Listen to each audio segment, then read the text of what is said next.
Okey, Abi nak tunjuk cara kita nak siapkan facing untuk bahagian ni. Dan untuk leher dia nanti kita nak pakai piping. Okey. So yang pertama sekali, okey, yang ni adalah kertas gam yang nipis Abi ambil.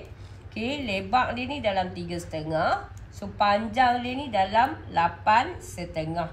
So kita buat je panjang dulu, nanti kita nak potong Okey, so sekarang ni kita nak lekatkan dia dekat atas kain ni. Okey. So macam tu. Lepas tu kita potong. Okey. So bila dah siap, yang ni kita gosok belakang lagi sekali. Lipat macam tu, bagi dia sama elok. Okey, kemudian ambil gunting, so kita serongkan. Tu macam tu. So yang ni 3/4. Okey. Baik, sudah siap macam ni. Sekarang kita ambil pembaris.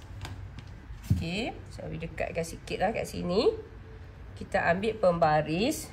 So kita bahagikan satu 3 suku. Kat bawah ni pun dalam 1/3 suku. Okey. Sekarang ni kita gariskan. Gariskan macam ni. Okey, nampak? Okey, yang untuk bahagian bawah ni, so kita tinggalkan, tandakan 2 inci. Macam tu. Okey, lepas tu belahan ni. Belahan ni 4,5.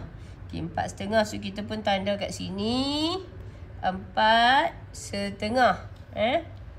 Kita pun tanda 4,5. Okey. So nampak kan? Macam tu. Okey, baik. Sekarang ni kita nak, okey, Abi nak ajak perempuan. Yang ni kita nak buat bentuk V Okey, so yang ni kita garis dulu. Lepas tu naik dekat atas ni dalam 1/2 inci. Macam tu. Okey.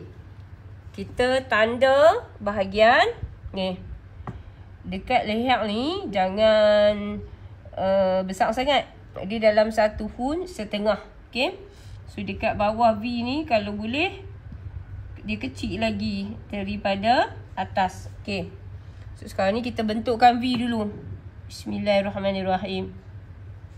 Bentukkan V dulu. Okey. Macam tu lebih kurang. V tu jangan terlalu tirus sangat.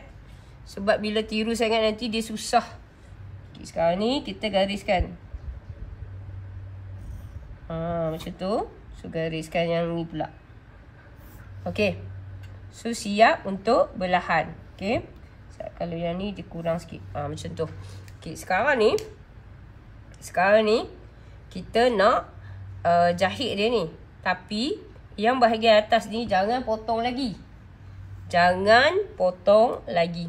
So kita cuma boleh buat belahan sahaja.